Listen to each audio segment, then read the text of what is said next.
Bonjour mes sixièmes, je vous fais la correction de l'interrogation blanche de la séquence 12 sur la division euclidienne. Donc, premier exercice, vous avez à poser et effectuer deux divisions. Donc on commence, donc l'exercice 1, je vous fais la correction, donc 827 divisé par 9. Vous prenez autant de chiffres qu'il faut pour au moins égaler le 9, d'accord? Si moi je prends que 8, le problème c'est que on peut le faire si on veut, d'accord? Donc combien de fois il y a 9 dans 8? Vu que c'est plus petit, forcément 0, d'accord? Là 0 fois, donc il y a 0 fois le 9 dans le 8, donc 0 fois 9 ça me donne 0 évidemment, donc ça fait ça. Ok, ça veut dire que là vous avez perdu du temps à vous poser une question ici, à faire une soustraction ici, d'accord?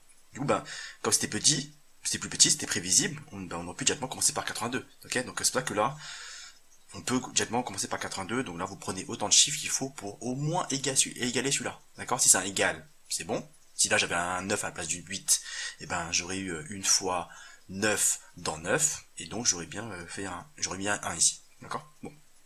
Là, je commence.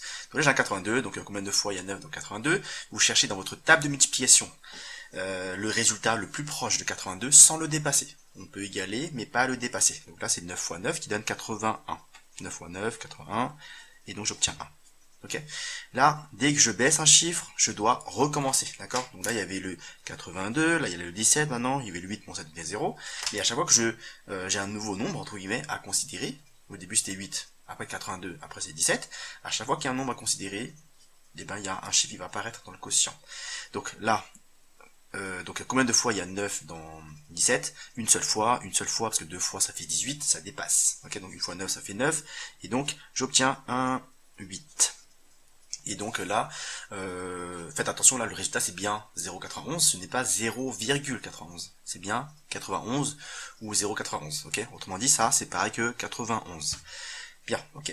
Et là, pour être sûr que tout se passe bien, normalement votre reste doit être toujours plus petit que lui. Ok? Jamais égal, il est strictement inférieur, plus petit que celui-là. Rappelez-vous de ce qu'on avait vu déjà en classe. Donc si j'ai 827 E de poule, et qu'on fait des boîtes de 9, il y a 91 qui sont pleines, et il reste 8. Je ne peux pas avoir un reste de 13 E ou de 10 E, parce que ce sont des boîtes de 9. Si là c'est plus grand, s'il y a un reste qui est plus grand que le diviseur, vous n'avez pas fini votre travail. Si vous avez 13 œufs de poule, des boîtes de 9, on peut encore faire une boîte. Ok, donc là, il faut absolument que ce soit plus petit. Là, je peux m'arrêter parce que 8, je n'ai pas assez d'œufs de poule pour remplir une nouvelle boîte. On passe au suivant. Là, c'est pareil, même principe. Donc là, je vais encore prendre deux chiffres ici. Vous avez compris que si ça ne suffira pas. Donc là, dans la table de 7, je crois que c'est 9 fois. 9 fois 7, ça fait 63. Et j'obtiens un 5. Ok? Donc là, il y avait le 68 à considérer. Maintenant, il y a le 59 à considérer. Donc là, par exemple, une fois, ça va faire apparaître un chiffre dans le quotient. Donc combien de fois il y a 7 dans 59, ok? Je connais ma table de 7, du coup ça fait 7, 14, 21, 28, 35, 42, 49 et 56. Donc 56, ça correspond à 8 fois 7. On va pas aller plus loin parce que ça dépasserait 59.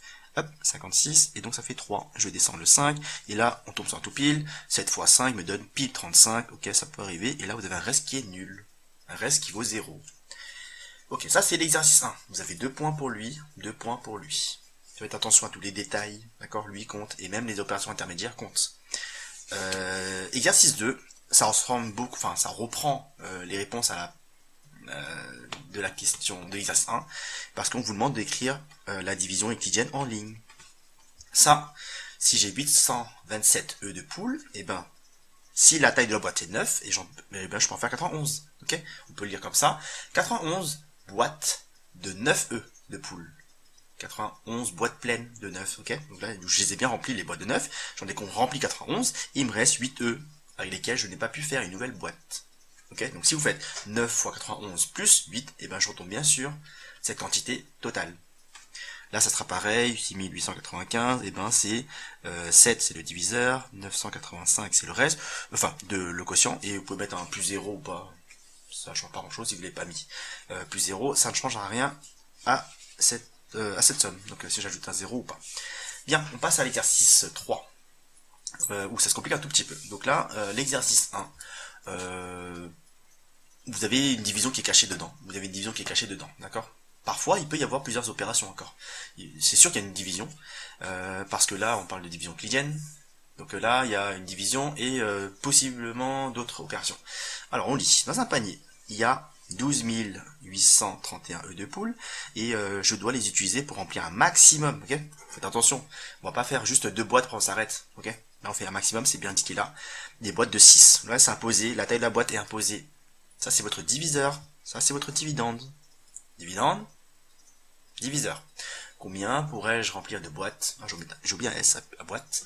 Combien de poules restera-t-il dans le panier? Donc là, si je fais, là c'est le problème numéro 1, je fais 12 831 et je divise par quoi? Par la taille de la boîte. On fait des boîtes de 6. Et là, ce que je mets là dans le quotient, ça sera le nombre de boîtes que j'ai réussi à faire. Okay, avec cette quantité de poules initiale, cette quantité initiale, et la taille de la boîte. Peut-être qu'il y aura un reste, peut-être qu'il n'y aura pas. D'accord? Peut-être qu'il va rester 0, ou 1, 2, 3, 4 ou 5. Mais il ne peut pas en rester 10 ou 7 ou 8.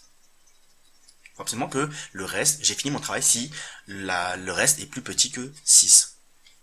Bien, ok, on commence. Donc là c'est 2 fois 6, ça fait 12. Ok, ça fait un 0, je descends le 8. Combien de fois il y a 6 dans 8? Une seule fois. Une fois 6 ça fait 6. 8 moins 6 ça fait 2. Je descends le 3. Combien de fois il y a 6? 3 fois. Ok, c'est le résultat le plus proche, parce que 6 fois 4, ça fait 24, c'est trop. Ok, donc là, il faut que j'aille chercher 6 fois 3, 18. Et là, j'obtiens 5. Je descends le 1. Combien de fois il y a 6 dans 51? Eh ben, il y a 8 fois, parce que 8 fois 6, ça fait 48. Hop. Et là, il me reste 3. Donc là, par rapport à la question, quand on pose deux questions, combien pourrais-tu remplir de boîtes? Eh ben, je pourrais remplir 2138 boîtes de 6, ok, avec cette quantité initiale. Et combien d'œufs restera-t-il dans le panier? Il restera 3 œufs. Ça, c'est le reste. Ça, c'est le nombre de boîtes que j'ai pu faire. Ça, c'est la taille de la boîte. Ça, c'est la quantité initiale. Bien, on passe au problème 2. Mes parents m'ont donné 58 € pour que j'achète une pizza à 5 € l'unité. Avec le reste de l'argent, c'est-à-dire que ça c'est la quantité initiale, on me demande d'acheter une pizza, elle coûte 5 €, ok, je dois l'acheter. Après avec le reste, une fois que j'ai acheté la pizza, ils m'ont autorisé à acheter des desserts à 3 € l'unité. Combien pourrais-je acheter de glace au maximum? Parce que là pareil, je ne veux pas en acheter une seule ou deux, je vais en acheter le maximum, ok. Et on me demande combien d'argent il me reste après les courses, d'accord. Les courses, bien sûr, ça comprend la pizza que j'ai achetée et le maximum de glace, c'est indiqué ici. Donc, à 58, déjà, je dois retirer 5 €. D'accord? Moi, je peux poser en ligne, c'est faisable de tête. Et là, à partir de là, ben, je sais que je dois savoir combien de fois il y a 3 dedans. Parce que chaque 3 € correspond à un dessert. Donc là, on parlait de dessert, on parlait de glace, mais bon, vous avez compris, c'était bien, on parlait bien de la même chose. Donc, 53. Et ben, si on divise par 3, on devrait savoir combien de glace on peut acheter. Donc là, si on fait ça, ben, combien de fois il y a 3 dans 5? Une fois. Je descends une fois 3. 5 moins 3, ça me donne 2. Je descends le 3. Et combien de fois il y a 3 dans 23? 7. Parce que 3 fois 7, ça fait 21. Hop. Donc j'obtiens 2.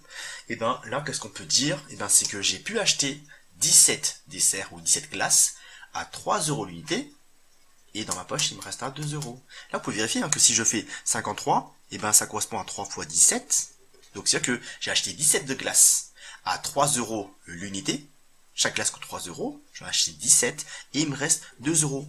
Alors là, j'obtiens 3 fois 17, ça fait 51. 51 plus 2 me donne bien 53. Et pour retrouver le 58 € de départ, eh ben, il faut juste que je rajoute les 5 € à 53 pour retrouver les 58 €.